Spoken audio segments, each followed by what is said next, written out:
Good morning. I guess this morning I'm serving as moderator and speaker, which is for me, no problem. This morning I'm going to talk about anti-Semitism from Hitler to Hamas. This is perhaps a prequel to what I spoke about yesterday. Where does Hamas come from? Who is Hamas? I think it's important to understanding who Hamas is and what they stand for in order to make any kind of sense at all of what happened on October 7th. Where do they come from? What do they espouse? What do they aspire to? There'll be a little bit of overlap. Today, I'll have some selections from the Hamas Charter. If you're thinking, well, they revised that in 2017, I say, really? Does October 7th tell you they revised anything? They made it more palatable for the outsiders, but their internal discourse hasn't changed. Does anybody recognize what this thing is with the swastika on it? It's a kite used to carry incendiary devices from Gaza into Israel and set fires. Okay? And you know who these guys are. One point of contact between Hitler and Hamas is their influences, their proof texts, the Protocols of the Elders of Zion. Now, the Protocols of the Elders of Zion was published initially in Russia in 1903 under the supervision of Pyotr Ivanovich Rachkovsky, soon after taken over by Sergei Alexandrovich Nilis. The protocols did not have worldwide circulation until just at the end of the First World War. The First World War created a lot of questions in the minds of a lot of people, and not just Germans. Why are we fighting? Astronomical losses, casualties, deaths. It was announced in Germany we're going to enter into an armistice treaty and whatnot. We lost. They said, what? A week ago you said we were winning. There are no big battles fought on German soil. How could it happen? It must be the Dolchstoß, the stab in the back from the Jews, right? So soon after this otherwise inexplicable catastrophe, the First World War, the protocols found a readership throughout a growing segment of the world. And it's translated into German in 1919, translated into Arabic in 1926. Okay. Other languages. So in the Hamas Charter, you find those who drafted the charter. Abdullah Azzam is among the major ones who wrote it up, invoking three kinds of texts to prove the truth of what they claim in the charter about the Jews. One is the Quran, holy word. The other is the text from the Hadith, which is oral traditions, teachings, sayings attributed to the prophet that are not in the Quran. And the third, proof text, Protocols of the Elders of Zion. It becomes the new holy writ with regard to the Jews. For the Nazis and for the jihadists. Okay. So, just to reiterate, a principle that I talked about yesterday. In the case of the Nazis, they were not anti-Semites because they were racist. They were racist because they were anti-Semites. You recall the idea that you have to, my claim is, you have to establish an anti-Judaic, anti-Semitic premise concerning the holiness of the other human being, what constitutes that holiness, in order to arrive at a racist outlook. Anti-Semitism is a first principle of the Nazi Weltanschauung, the worldview, from which racism is derived. Okay? It is not the case that we are all B'nai Adam, children of Adam. It is not the case that each of us has a fundamental connection to the other. In fact, an Aryan has no more connection to a Jew than you have to an insect. You remember the scene in Schindler's List when Goethe is, he's seriously attracted to Helen Hirsch, the Jewish woman working in his home. I mean, he's super attracted to her. It's too bad you're not human. There could be possibilities for us. It's too bad you're not human. Okay. So the question is that at the center of everything, this question, what makes the other human being matter? Should I give my life for another human being? Should I suffer? Should I bleed for someone else? Scenes from other movies jump to my mind, but I won't go into them. There's a line from Ombre. Paul Newman says, "I just didn't feel like bleeding for him." Do you feel? What is there to die for? How we understand the holiness, the dearness of the other human being, and the nature of our responsibility to and for the other human being shapes everything else we encounter. Okay? The Nazis have created image and likeness of God. You know this image from Michelangelo. This is a Nazi view. Human holiness, as articulated in the Torah, as I said yesterday, presents us with a profound, radical connection to each other, a connection that precedes ever meeting one another. Here in these mythical images of the Aryan and the Jew, you see a radical disconnection. The human being is justified by race and the will to power, according to Nazi thinking. A will to power. Not goodness, justice, truth. All those things are determined by the will to power, hence triumph of the will. Right? Nobody looks like this Aryan. Nobody looks like this Jew. These are mythical figures. Oh, rats. My text isn't translating very well. So, well, here. What is Hitler's aim, as he himself stated it to Hermann Rauschning in 1922? He says, when I come to power, my purpose is to eliminate the tyrannical God of the Jews and his life-destroying Ten Commandments.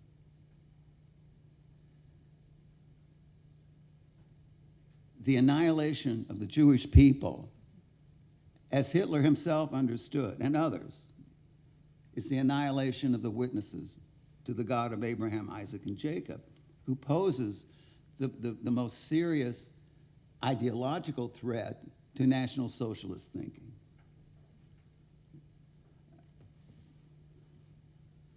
Again, as I said yesterday, the idea is not that everything Jewish is evil, but everything evil is Jewish. All evil comes from the Jew. Therefore, if you read Mein Kampf, you'll see this.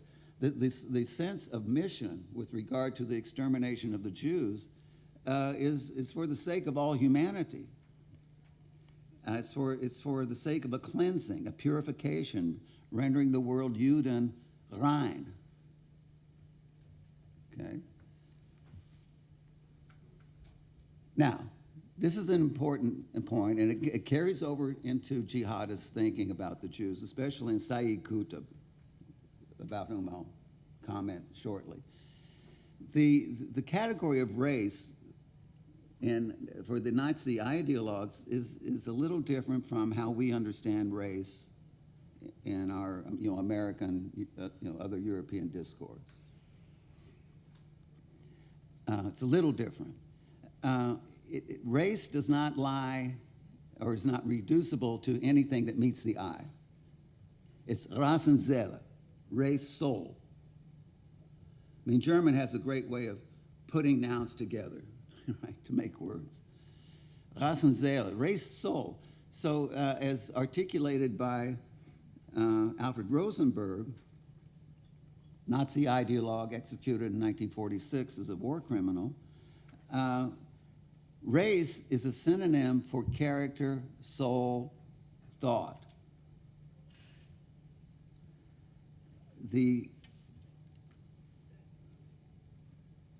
The Judaism of the Jew, in other words, is in the soul, is in the blood. Aryan Geist, Aryan spirit is poisoned, threatened, not just by Jewish blood, but by Judaism. And so, I mentioned yesterday this image from 1943, Der Stürmer, of the contagion. Every Jew has to be eliminated. If you want to get rid of smallpox, you can't allow one case to continue because it'll infect everybody else. And it's highly infectious. So the contagion you see under the microscope, the virus, the bacteria, so on, Stars of David. And notice it doesn't meet the naked eye. The evil is as invisible and ubiquitous as Satan. It's everywhere. And it's not just in the Talmud Judah, the Ostjuden, the Eastern Jews, the Talmud Jews with the side curls and the black coats and stuff. No. Even the most dangerous one is your business partner who looks like you. Hitler referred to the Jews as the invisible wire pullers. They're everywhere. Right?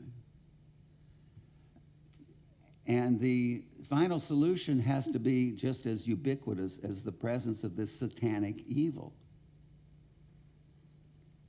Therefore, in 1942, the Nazis sent a contingent to Tromsø, Norway. Anybody been to Tromsø?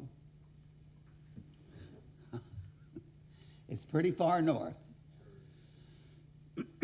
Tromsø, because there were 17 Jews there. That's not scapegoating. That's not xenophobia. That's not envy. None of those things.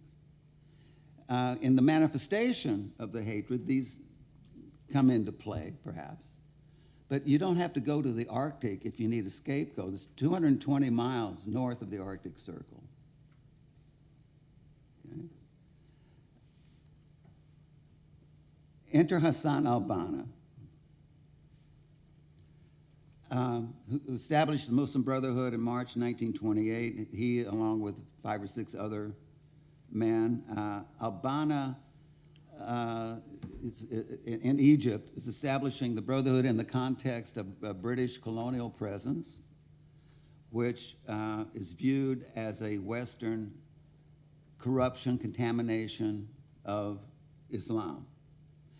The movements, the purist movements that precede the Brotherhood and influence the Brotherhood, is one major one is the Wahhabi movement, which began in 1744, and then the Salafist movement by another group. Wahhabi was on the Arabian Peninsula. The Salafist movement was in Egypt. It was a group. who wanted to purify Islam of the modern corruption of the culture and the religion. Okay, which a major source of which is colonialists. So that's the political cultural context for Al-Banna coming on to the scene. Now, the creed of the Brotherhood, Allah is our goal, the Prophet is our leader, the Quran is our law, jihad is our way. Jihad as killing in the path to Allah. Al-Banna was known for writing about what he called fan al-mat, the art of death. Dying in service of Allah is our highest desire. We love death more than life. Okay? This is the path to paradise. Al-Banna, by the end of the 20s, was expressing his admiration of Hitler. Mein Kampf came out in 1924, 2 volumes, and I'm not sure the whole thing has ever been translated into Arabic. It's a pretty hefty volume, but many portions of it were being translated into Arabic, and Hitler confirmed for Al-Banna, if those of you who have had the stomach to read Mein Kampf, that Zionists revealed the true evil of the Jews. Okay, Hitler said he realized what the evil of the Jews is exactly when he first came across Zionists in Vienna. It was before the First World War. And he says, and Hitler says in Mein Kampf, that the aim of the Zionists is not, they don't need a state or a haven or a homeland. That's not it. He says, once again, they dupe the dumb Goyim. What they're trying to do is establish a base of operations for extending their control over the whole world. You've seen the Nazi propaganda image of the octopus with its tentacles around the whole world. Also an image you'll see in jihadists and other Arab propaganda images of Jews. The octopus, it's a well-known image. And secondly, Al-Banna said that he learned the importance of propaganda. Hitler writes quite a bit about propaganda in Mein Kampf. And he explains that the purpose of propaganda is not to inform the public of who you are and what your platform is. It's not to inform. He says it's not even to persuade. It's to incite zornig al-hassa, wrathful hatred. It's to incite. And you might be thinking, well, duh. I mean, look at the propaganda now. That's obvious that it's calculated to incite. Incite what? Incite hatred. Hatred becomes the path to redemption, to purification. You understand? Not love of neighbor, hatred of the Jew in particular. So this is, I mean, he learned that, as Hitler says, something of the most insidious lie will always stick. Let me give you just a couple of examples. I got this from Bernard Lewis. Of this propaganda, the Jews are accused of infecting girls with syphilis and sending them to Egypt to spread the disease. They're accused of supplying Egyptian women with hyper-aphrodisiac chewing gum. They're accused of spreading cancer among Egyptians by devising and disseminating carcinogenic cucumbers and shampoos. And of course, Jews promote drug trafficking, devil worship, and in Egypt they're organizing a campaign to legalize homosexuality in order to undermine Egyptian society.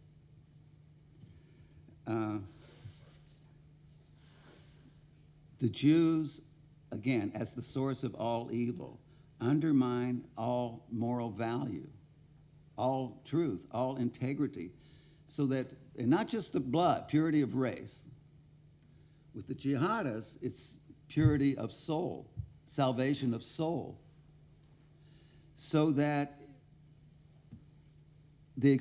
ultimately the extermination of the Jews, certainly hatred of the Jews, becomes a religious duty and not an unpleasant necessity.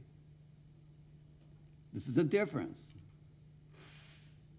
If you remember, you've seen footage or text of Himmler's pep talks to the Einsatzgruppen.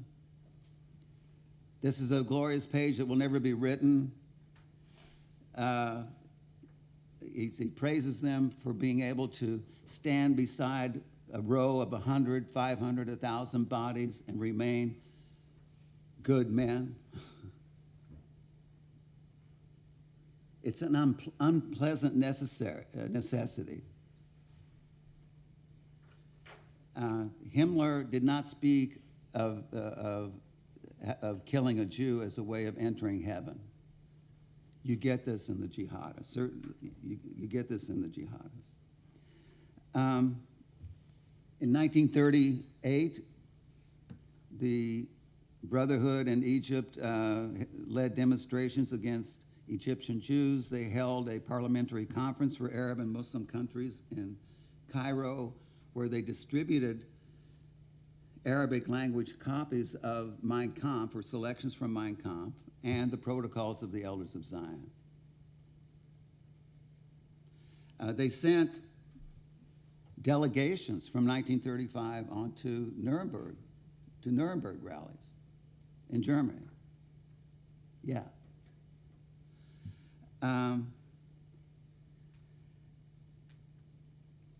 1939, they bombed the Cairo synagogue. So they're already in the late 30s operating. Hajj Amin al-Husseini made a shidduch connection between the Brotherhood and the Nazis. Al-Husseini, at the risk of getting ahead of myself a little bit, had his first meeting with the German consul in March 1933, after Hitler had come to power. There was a changing of the guard everywhere. You know, the Nazis are in power. So al-Husseini's connection with the Nazis goes back to the very rise of the Nazis in 1933. In 1935, he hooked up Rahman al-Banna, the brother of Hassan al-Banna, with the Nazis, and the Nazis began subsidizing a lot of their anti-Jewish activities in Egypt and in Palestine. Now, after al-Husseini had incited riots in 1920 and was tried in absentia, found guilty, on the 8th of May 1921, Herbert Samuel, the governor of the British Mandate, appointed him Mufti of Jerusalem, which made him, you know, the voice of the Muslim community in Palestine. And he immediately declared a jihad against the British and the Jews in his newly appointed position. I mentioned his meeting with German consul Heinrich Wolf in 1933. The Nazis helped to fund the Arab Revolt, which broke out 1936. And the Arab Revolt was not, it was already had its influences and connections with the Nazis. At the time, there was a song, a refrain that said, no more monsieur, no more mister, you know, no more French, no more British. No more monsieur, no more mister, in heaven Allah, on earth Hitler. According to Matthias Kunzel, who does good work on this, he says that the revolt took place against the background of the swastika. Youth organizations paraded as Nazi scouts, and Arab children greeted each other with the Nazi salute. In 1936, the German Foreign Ministry, in case you're thinking, well, Arabs, Semites, anti-Semites. In 1936, the German Foreign Ministry made a point of clarifying that the Nuremberg laws pertain only to Jews, not to Arabs. They didn't, Nazi Germany never shut down any Islamic studies centers, Arab language programs, none of that. They did, well, speaking of language, they did burn Bibles in Hebrew, not in German, of course, but Hebrew is part of the Jewish contagion. On the 2nd of October, al-Husseini had a meeting, 2nd of October 1937, had a meeting with Adolf Eichmann and Herbert Hagen. Some sources say only Hagen made it to that meeting. Others say no, Eichmann was there too. Doesn't matter in the end. On October 13th, 1937, al-Husseini once again fled Palestine, wanted for inciting riots in Palestine. 2 years later, 1939, al-Husseini had set up a base of operations in Baghdad. And on the 3rd of April, 1941, al-Husseini led a coup against the British-backed Iraqi government. Also, by now, he's on the Nazi payroll.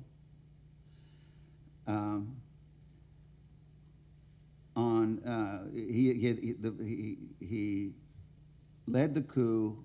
The British regained control of the government by the end of May. On June 1st, he incited what's known as the Farhud, which was a pogrom against the Jews of Baghdad. 600 Jews in Baghdad were murdered, several thousand injured, hundreds of shops destroyed. I should point out, we shouldn't forget, the righteous who helped the Jews in Europe, and then in Baghdad, there were Assyrian Christians who came to the aid of the Jews. Like the Assyrians, the Jews, I'm sure you know, had a presence in Baghdad since the destruction of the first temple. The Talmud is Talmud Bavli, right? It's Babylonian Talmud. Iraq is, Babylon. So after the Farhud, British regained control. Once again, the Mufti is on the run until 28th of November, 1941. Now, keep in mind, what else is going on? The timeline of the Holocaust. Operation Barbarossa, June 22nd, 1941. It was, the original plan was to launch that operation May 1st. But the Wehrmacht got held up in the Balkans. It took a little longer than they had anticipated to get a foothold there. So it was postponed to June 22nd, which puts them in Russia later in the fall and into the winter, right? Russian winters are brutal. So anyway, they're moving east. They make the move in the Iraqi coup to the east, because there's oil in that region. And the extermination of the Jews is well underway by the time of this first meeting with the Fuhrer, November 28th, 1941. Soon after that meeting, Husseini met with Eichmann, and at that meeting, he was informed of the plans concerning the final solution, and he wanted in on it. Al-Husseini was close to a number of the Nazi murderers, including Rudolf Höss, commandant of Auschwitz, Josef Kramer, the Belsen commandant, Franz Thieres, commandant of Mauthausen, but the one well, let me step back one step. After his meeting with Hitler and his, developing ties with the Nazi murderers, he wrote this in his diary. Our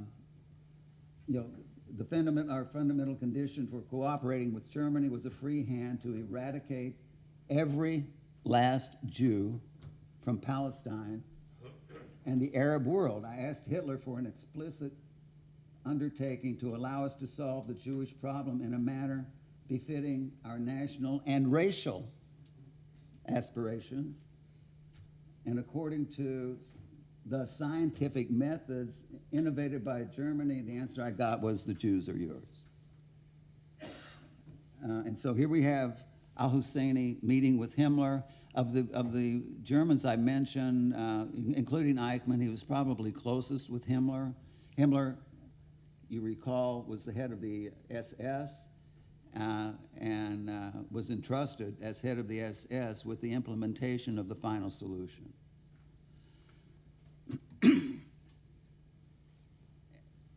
Al-Husseini took an active part in that endeavor through the establishment of Muslim killing units, SS killing units, consisting of all Muslims, operating mainly in the Balkans.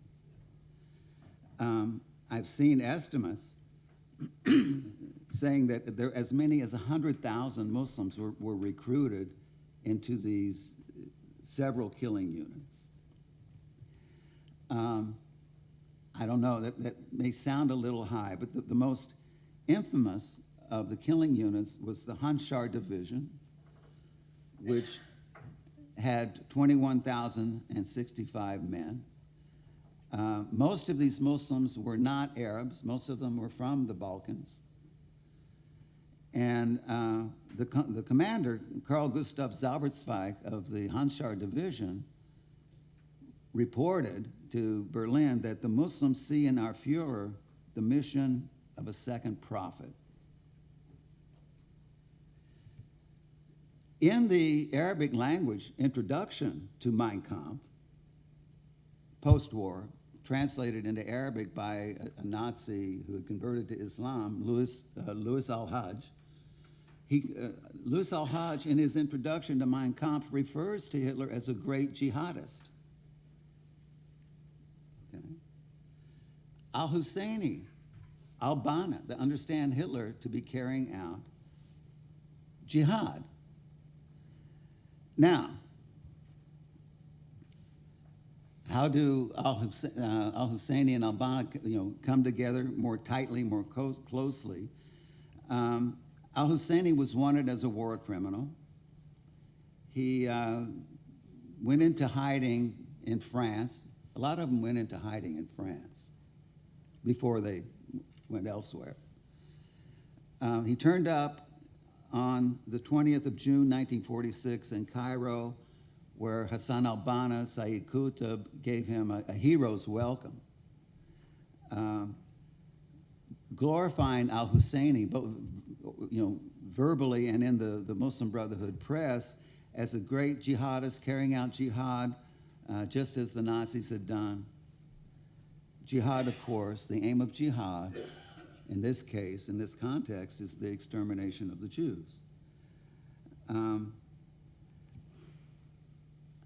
Sayyid Qutb, this is a very important figure in understanding jihad, this jihadism of the Muslim Brotherhood ilk. And throughout the world, Sayyid Qutb is by far the most influential jihadist ideologue to come out of the Brotherhood. His work, he's known for Milestones, famous work which he wrote in an Egyptian prison. Nasser, who himself had been in the Brotherhood, knew what a danger they would be to his government.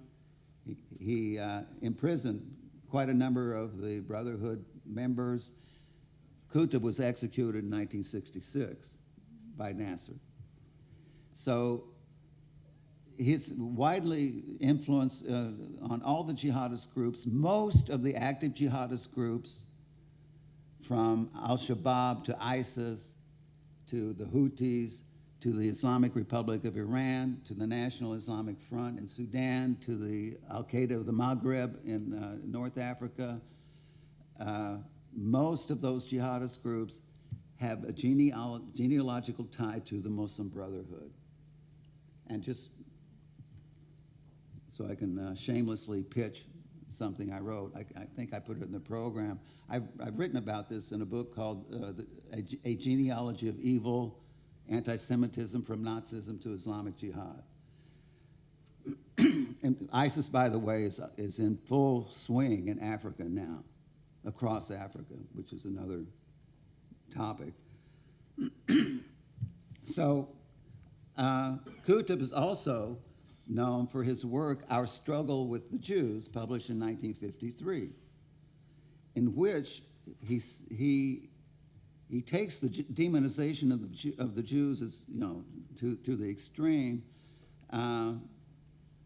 dehumanizing. Of course, demonizing is dehumanizing. Again, spreading the principle that all evil is Jewish, the existence, the hope, the redemption of mankind depends on the extermination of the Jews. The Jews are, by nature, evil. They cannot be rehabilitated. Okay, you can see how this is a departure from at least, what is at least ostensibly traditional Islamic thinking, namely, Jews can become Muslims, no problem. We invite them to.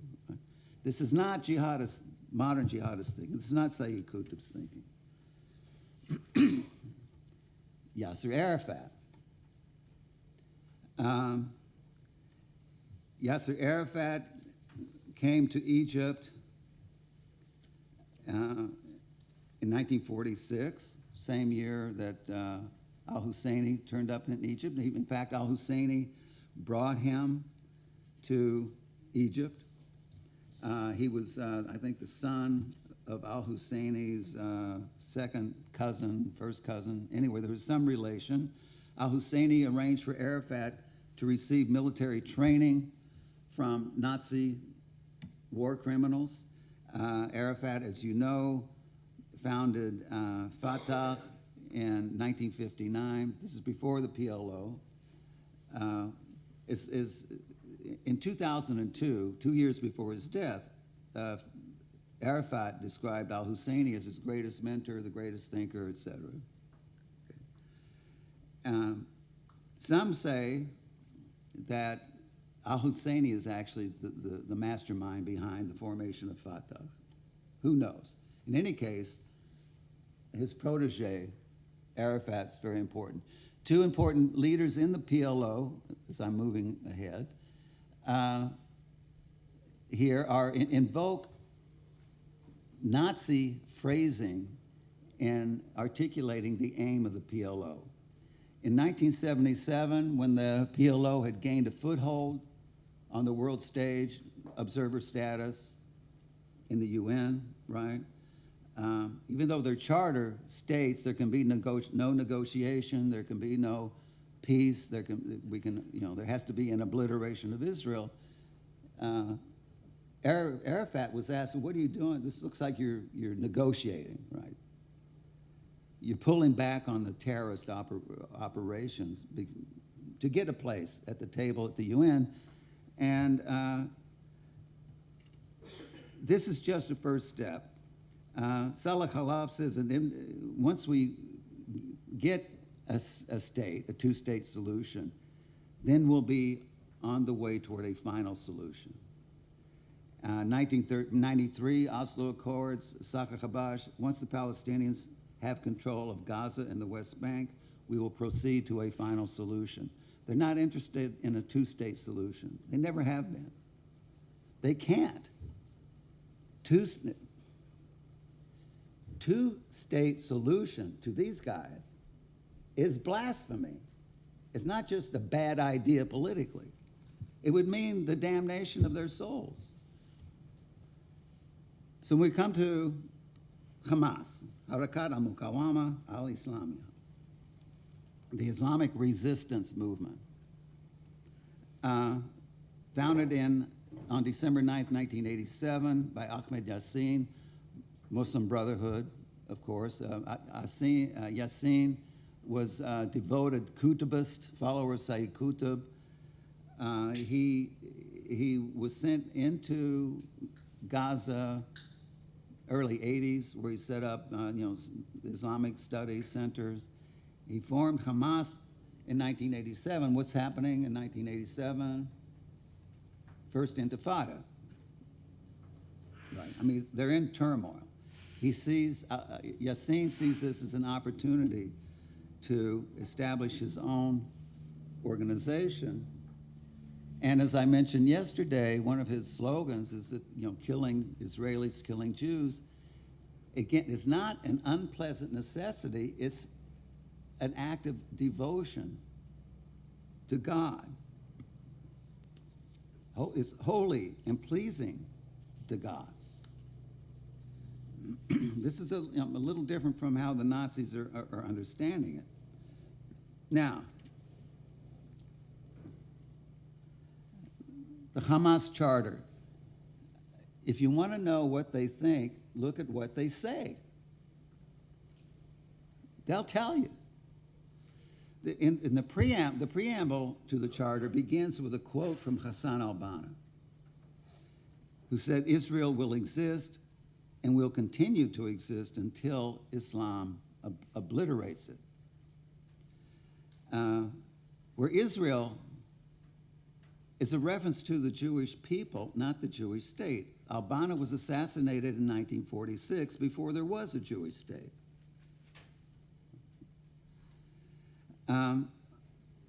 Article 2 explains that Hamas is a branch of the Muslim Brotherhood.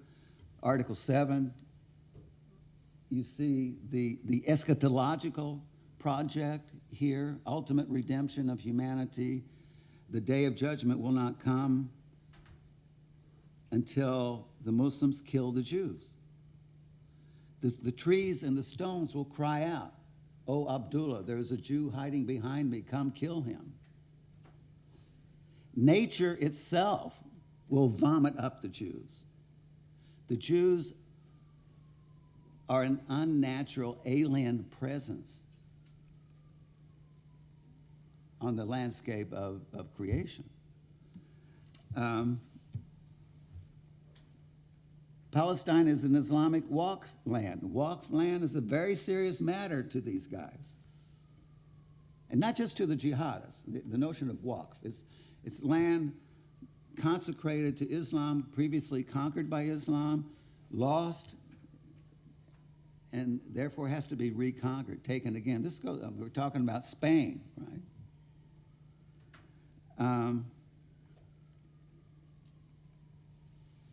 You can't, peace is not negotiable.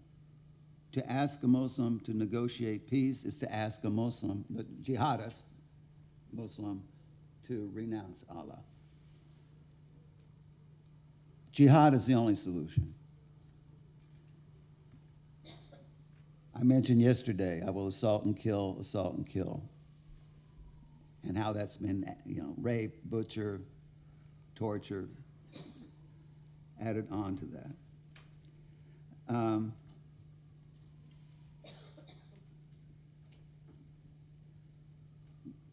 Good Muslim mother. Good Muslim mother. I know I have a friend in Israel, IDF Reserve, who has a close connection to the interrogators who interrogate prisoners, Hamas prisoners from Gaza. And one of the questions that the interrogator will ask each one is, if you had to choose between the death of your mother and the death of your children, what would you choose? And he says, without exception, the death of my children. I only have one mother. I can have more children. The children are expendable. a good Muslim mother, according to the charter, will produce more children for jihad. I don't want to interrupt, but the honor system, a Muslim will run into the house with a learning house to rescue the father before he could rescue his children. He only has one father. Yeah. And notice here these familiar anti-Semitic tropes appear in the Hamas charter, which is the charter of Allah. Hamas is Allah. Okay. Hezbollah, describe the party of Allah, Hezbollah, states, Hassan Nasrallah states that Hezbollah is a clearinghouse for all humanity. There is one way to God, one true way, and that's through Hezbollah. So it's here, well, I'll comment on that shortly. But yeah, this, the Jews are, all evil is Jewish. The Jews were behind the French Revolution, Communist Revolution, most of the revolutions. They formed secret societies, Freemasons, Rotary clubs. They're able to control imperialistic countries, make these countries colonize the world, etc. And the proof text for this is Protocols of the Elders of Zion. They use all evil.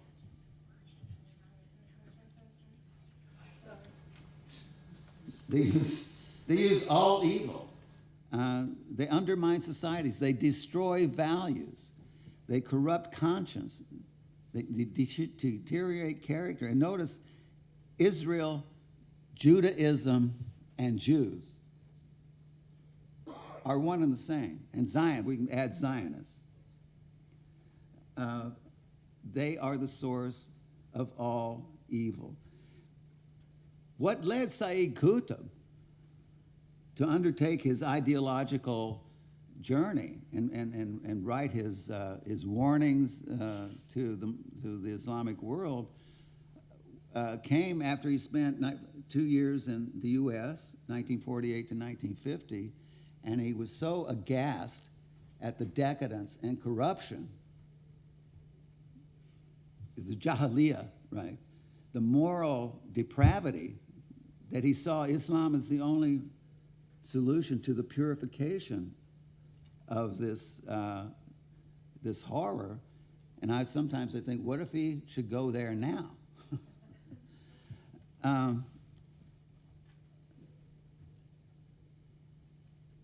Zionist world conspiracy, after Palestine, they're going to expand as embodied in the Protocols of the Elders of Zion. Now, what are some of the ramifications?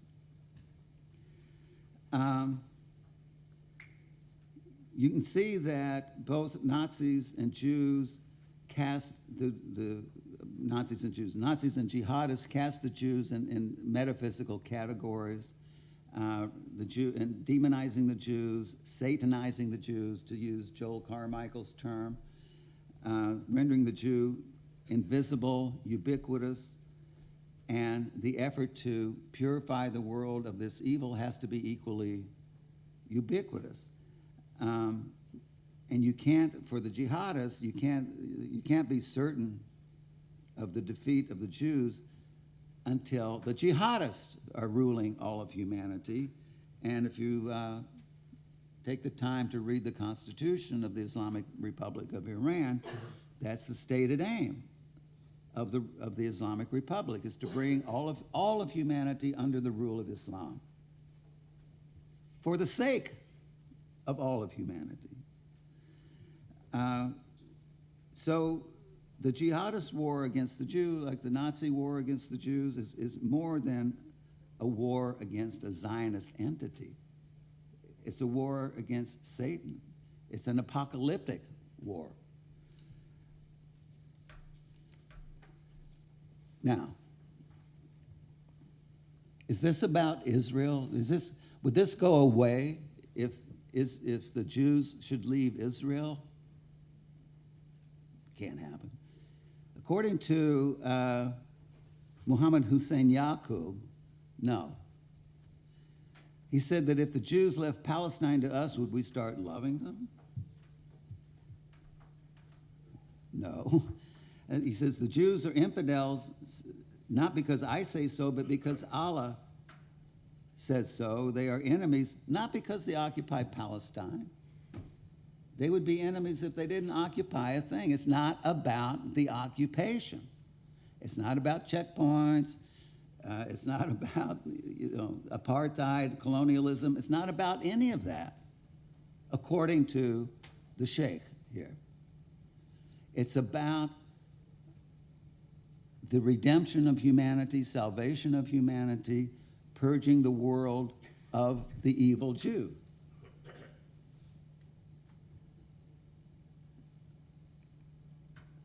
Robert Wistridge, my guy, kind of sums up with this statement, comparing, the holy text, so to say, of Nazis and jihadists. Their Bible might be the Quran, not Mein Kampf, but the mental structures and worldview behind their actions have striking analogies to German National Socialism. I'm not saying it's the same. I already pointed out, extermination of Jews, for one, is an unpleasant necessity. For the other, it's a glorification of God. As you kill Jews, you pray and praise God, Allahu Akbar. You put it up in social media. It isn't a night and fog operation. The Muslim fundamentalists, like the Nazis before and during the Shoah, rant against the anonymous powers of globalization in the plutocratic West. Like their totalitarian predecessors, they falsely claim to speak for frustrated, underprivileged, impoverished masses betrayed by more traditional Arab and Muslim ruling entities. By the way, these jihadists view Muslims who are not with the program as much as the enemy as they do the Jews. ISIS slaughtered thousands of Muslims as they went across the Middle East. Today's the 10th anniversary of the ISIS slaughter of the Assyrian Christians in Iraq, by the way. So, as I continue, the anti-Semitic conspiracy theories lie at the very heart of the Muslim fundamentalist and Arab nationalist worldview today, linking together plutocratic finance, international Freemasonry, secularism, Zionism, communism as dark occult forces led by the giant octopus of international Jewry. This mythical structure of thought is in many ways virtually, meaning not quite, identical with Nazi anti-Semitism. I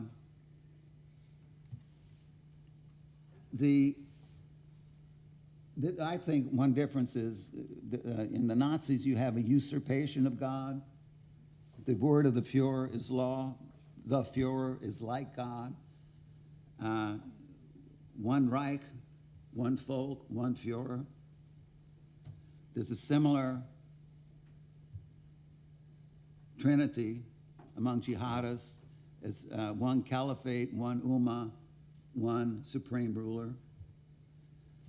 But in the case of the jihadists, you have what I call an appropriation of God. Hezbollah, the party of Allah, decides who is redeemed and who's damned. The charter of Hamas is the charter of Allah. Ruhollah Khomeini, whoever opposes the state, opposes God. We know what God says, what God wants, and we're here to tell you. Bringing this to a close,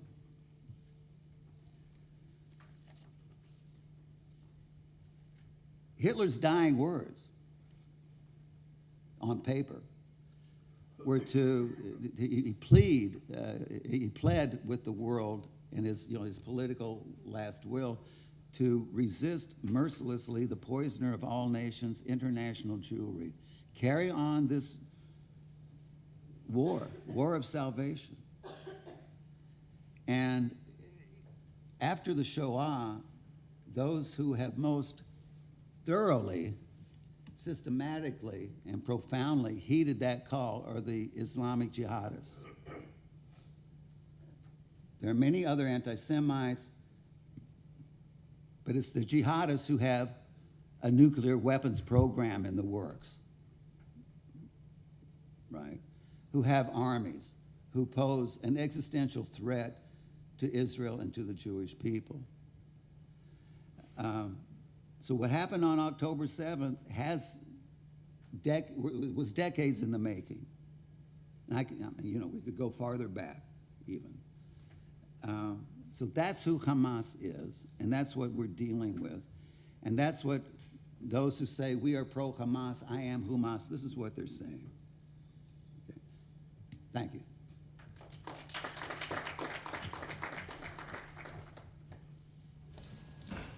Yes.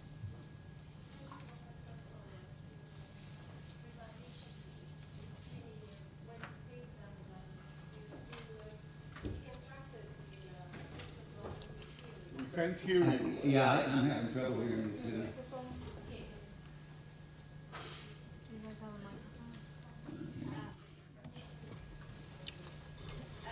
Thank you, Professor, for your presentation. You deconstructed the Muslim Brotherhood theory. And you mentioned the link between Hamas and the Muslim Brotherhood as well as the Nazi theory and ideology. My question is the following regarding the identity in the Arab world. When actually Hassan Banna, one of his quotes is,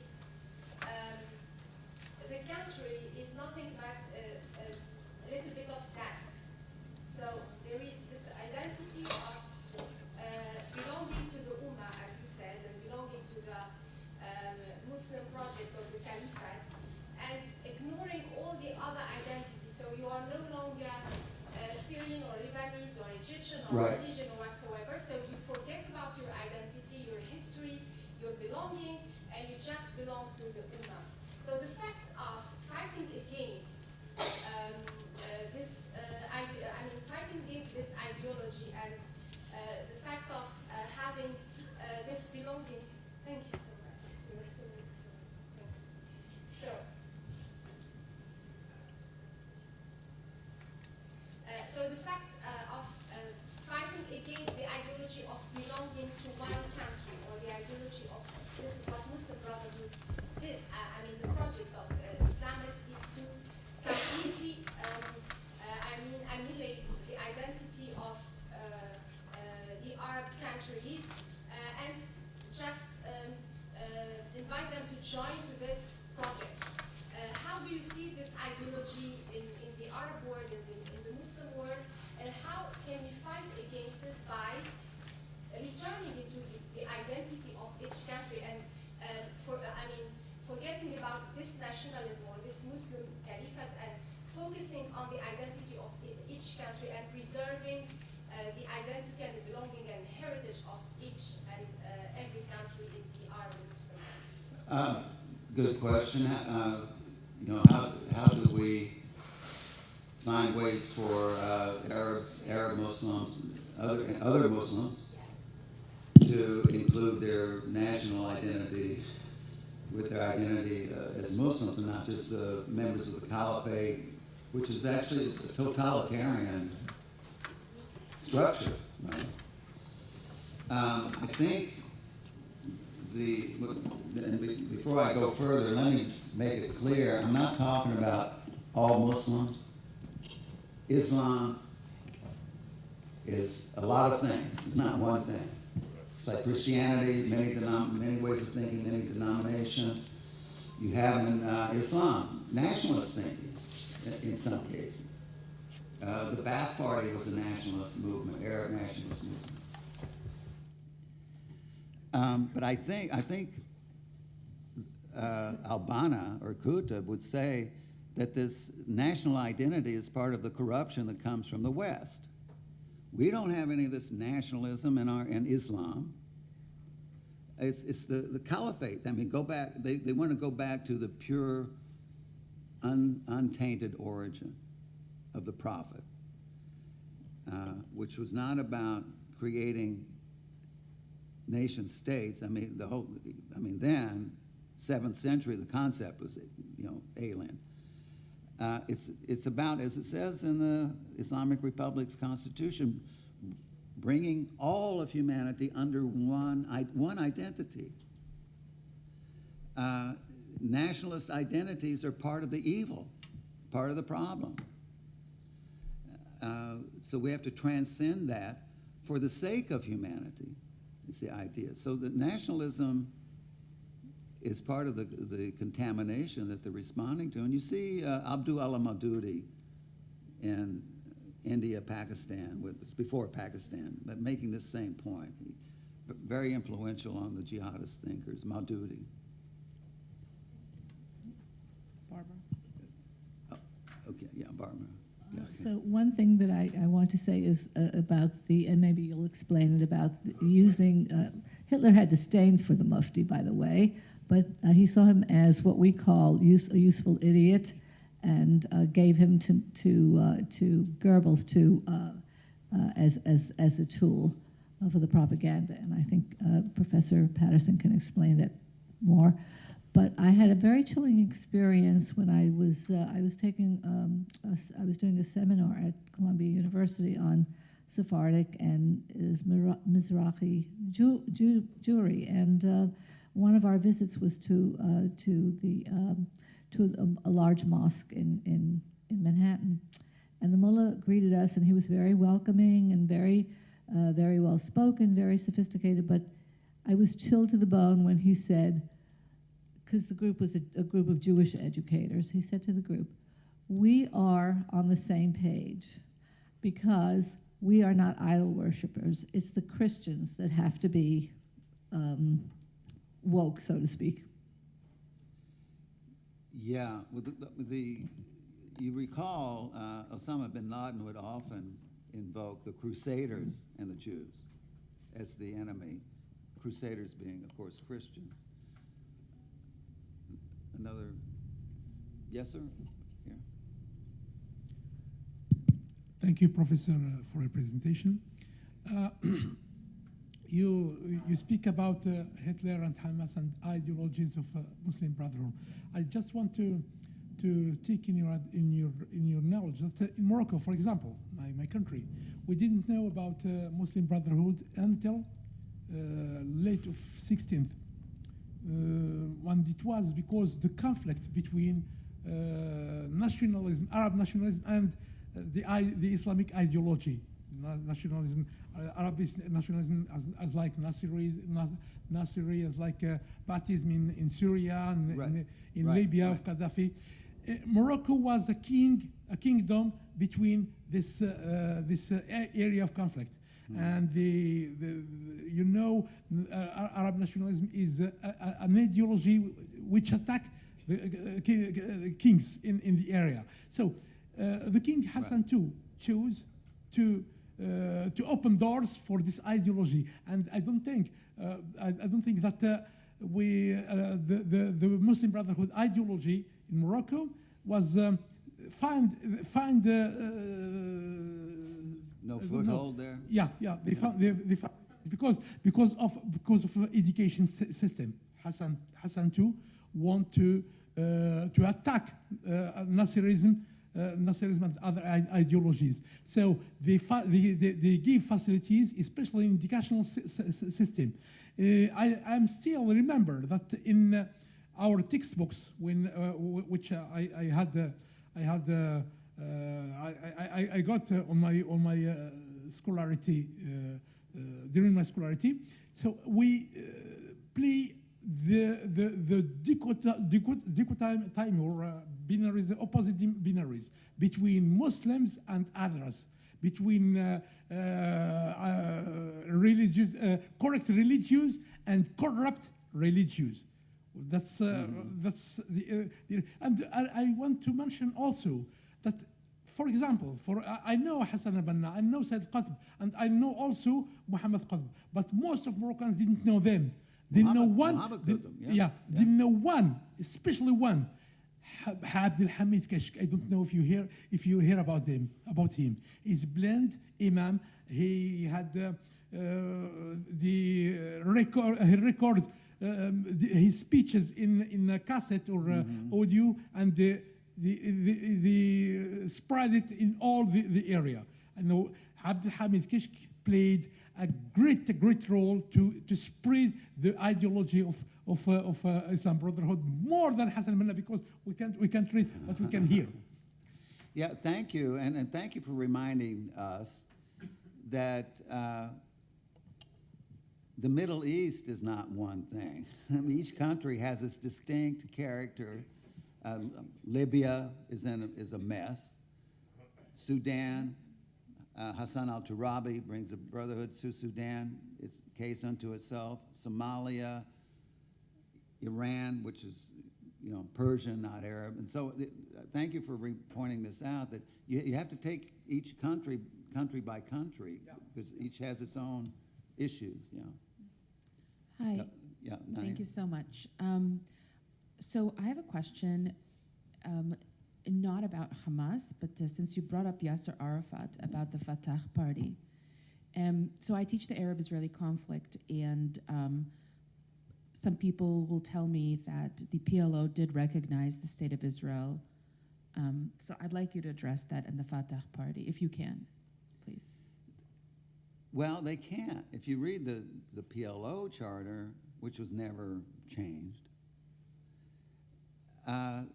it says we have to fight Israel until they're destroyed, and destroyed in every aspect of their culture, their presence, their religion. Everything has to be destroyed, purged, purified. In the mid-'70s, Arafat implemented what he called the phased strategy, also referred to as the Trojan horse strategy. We'll take what we can when we can. If that means hinting that we might be willing to discuss two-state solution. No, were you surprised, Naya, when Clinton couldn't bring about a deal between Barack and Arafat? I mean, Barack is giving away the farm, at least from the standpoint of some. No. He can't. Arafat, cannot agree to a two-state solution. Hamas certainly says there can be no such solution. In the Hamas charter, they say the PLO is the organization closest to us. They are our brothers. When the Ayatollah Khomeini came to power in February 1979, whom did he receive as the first dignitary? Yasser Arafat. So the two-state solution is a ploy to, again, gain more and more and more concessions, whereby you weaken further and further, you weaken the enemy until you can have October 7th or something worse. David? Thank you so much for such an enlightening talk. I work in the health professions, Right. and I wanted to just move us towards something more practical in thinking about, because you and I had spoken a little bit about this. We have all this rich information, and I'm sitting here thinking, if I were to even put up one slide that talked about Allah, Charter, Muslim, the sensitivity radars right now are so high, post 10/7, and I'm not predicting that this is going to change a whole lot over time. Can you give us any advice in thinking about this? I'm thinking of how to construct this in a way that someone can listen without going to people and demanding that people get fired immediately because you're being so anti-Palestinian, anti-Muslim, Islamophobia. I mean, throw all the terms Yeah. out there. How do you see this work? You know, Well- and portraying it in the right way. Excellent question. And when I talk about it, I didn't bring it up immediately, but in my book, I bring it up immediately. I'm not talking about Muslims. I'm talking about Islamic jihadists, self-identified. Okay. Muslims are many things. I have Muslim colleagues. I've collaborated on books with Muslim colleagues. So, and there are Muslims who are just as horrified by this as you are. Number one. Number two, don't be intimidated by the Islamophobia libel.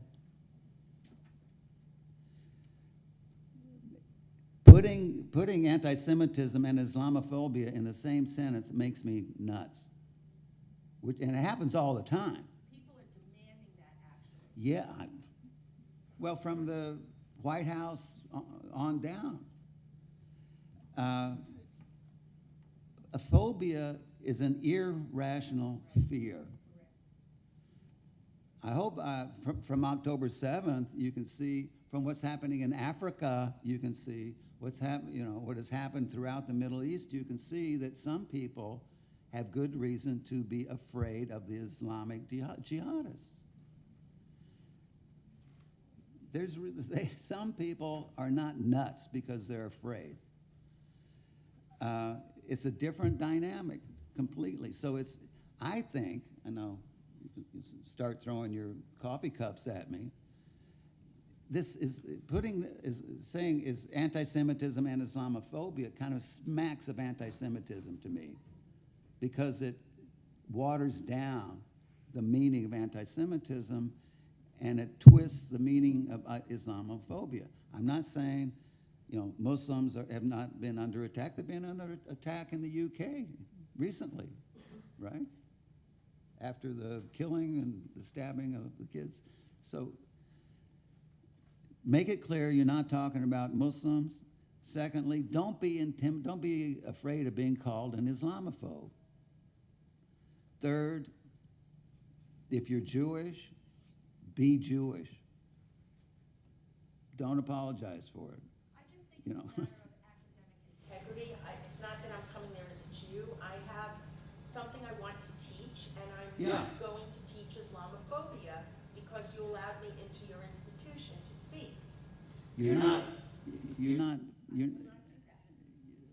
But that's not, I hope that's not what you think I'm doing. No, but I'm just stating it in that way. Yeah. Because people have said they're trying to quote-unquote balance to save their behind. Sure. And by No, I doing get it. that, they challenge our academic integrity. I get it. People can lose jobs over this. They are Yeah. losing jobs over this.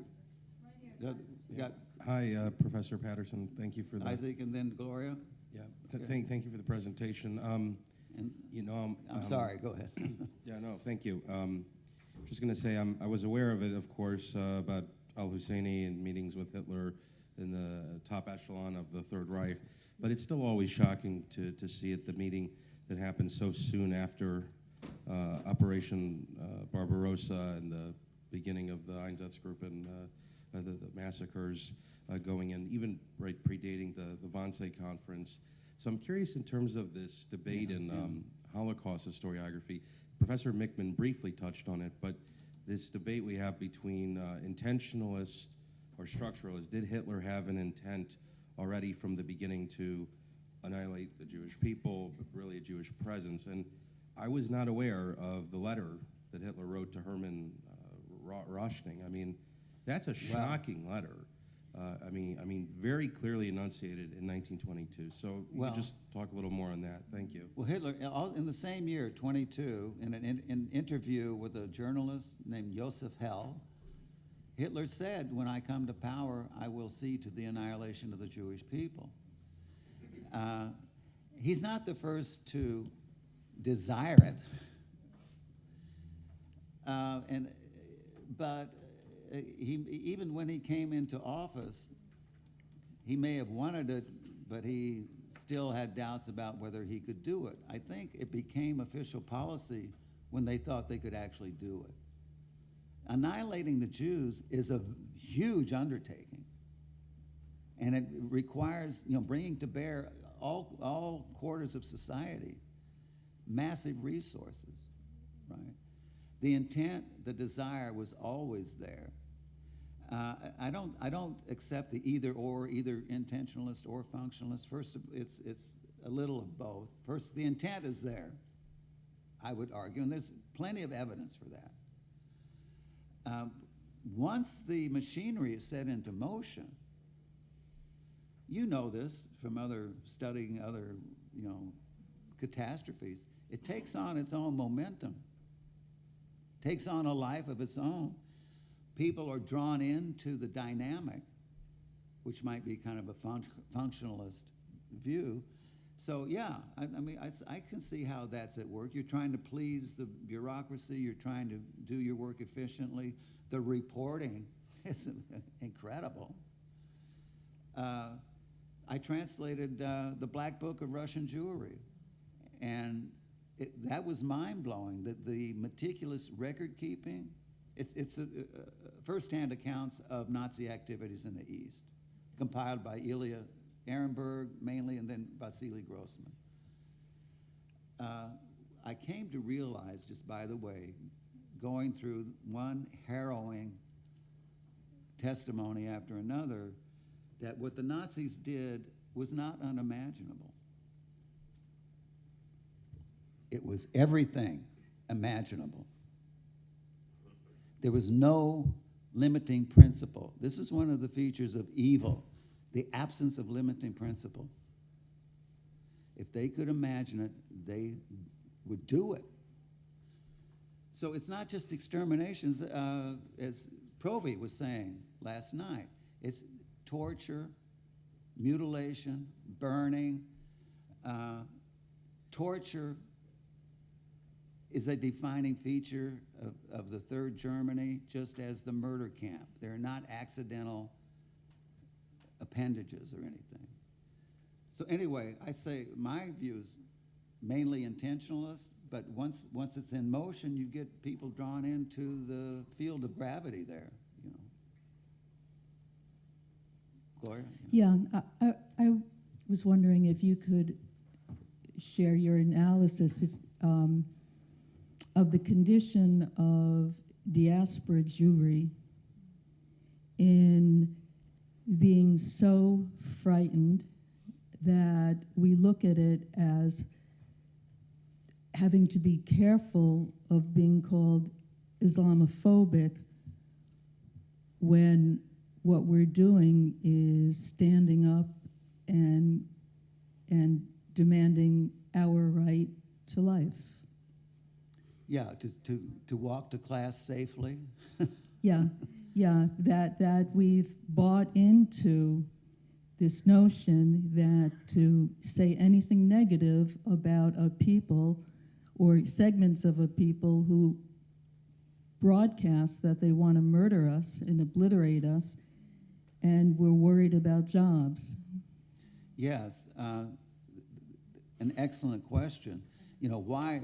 You saw the footage of the young co-ed at University of Washington crying, sobbing, to one of the administrators saying, "They're trying to kill us, can't you do something?" Why should this kid in Seattle be terrified because the Israelis are responding to what happened on October 7th?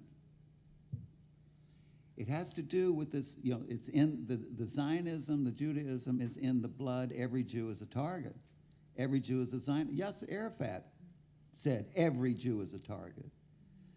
It's not just the Israelis. It's the Jews, Judaism, Zionism. Because that is the thinking on the part of Nazis and jihadists. The jihadists will go to Tromsø if they have to. Because that's the thinking, it's rational for Jews in the diaspora to be a little worried. That's not neurotic or phobic. And it's, here again, I think one of the things the Jews must resist is allowing them to define us. We have to understand who we are, be who we are, again, without apology. Love Jews, love Judaism. Rejoice in it. Be a Jew, a Yehudi, which means one who is grateful. And I know it's easier said than done, and for me, I run no risk in saying, don't be myself. Don't be afraid of them. Don't be afraid of being called an Islamophobe. Yes, I'm worried, I'm afraid, but I have good reason to be worried and afraid. And we need to support each other. Yeah, yes, Becky. Sure, I'll make it real quick. I saw a description that the ideology of the Muslim Brotherhood is Wahhabism plus Leninism.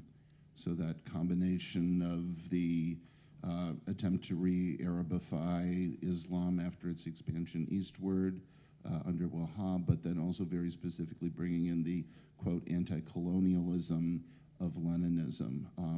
In light of especially your talk yesterday about the red-green link, to what degree is that Leninist trend in the ideology part of that connection? Good point. Yeah, there is something Leninist in this thinking. The by any means necessary thinking.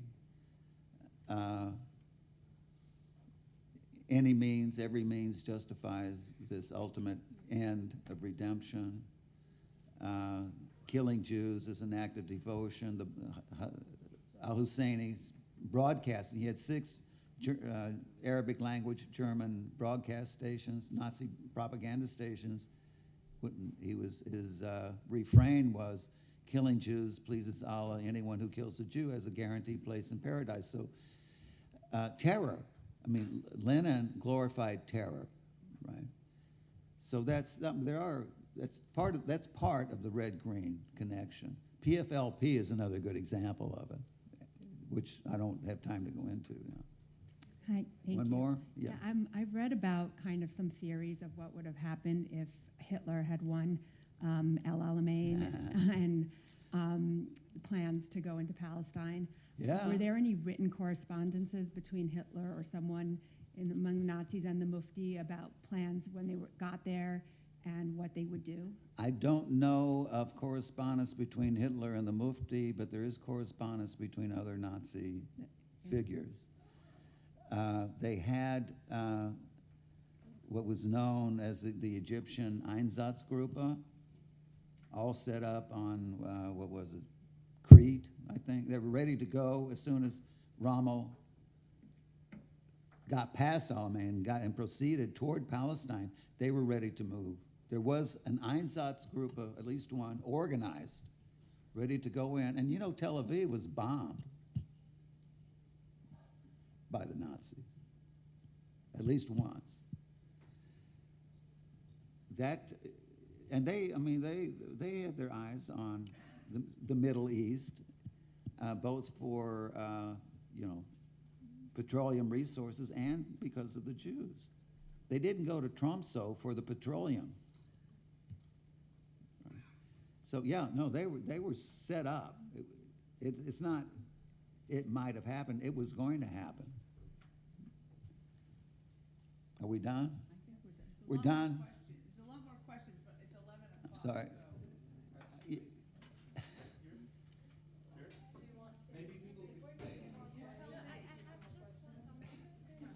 You want to stay? Anybody want to? If you want to stay, how about if you want? Are you willing to stay? Are you willing to stay? I'll stay a few more. I'll Okay, stay a few more minutes. Okay, how about anyone that wants to take a break? Welcome to leave, and if you're willing to stay, then is that okay? Yeah. Right. I mean, for those that want to take a break. Just a few minutes. Okay. Okay. 5 minutes. Well, who wants to ask the question then? Okay, here, right here. We have a question right here. Okay. Right I just wanted to make a quick comment. So, Quick comment, yeah. Yes. so Hitler would wanted to go into Palestine. I mean, the British army stopped the Nazis in Egypt in the Battle of Alamein. El Alamein. Yeah. So there was a plan to finish the final solution That's in right. Palestine. That is correct, yes. I just wanted to add one comment regarding the term Islamophobia. It's a term which is coined by Muslim Brotherhood. So the fact of using this term Yes. is also giving their legitimacy. So it's better to use the word like anti-Muslim racism. It's a racism, anti-Muslim racism, but the word Islamophobia is coined by them. So please, it's better not to use it. And it's like in French also, French academia, we call it Islamophobie, and we use the word racisme anti-musulman, so anti-Muslim racism.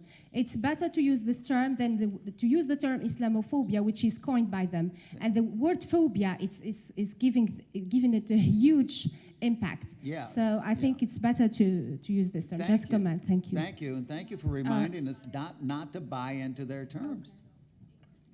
One more, last one. One more after.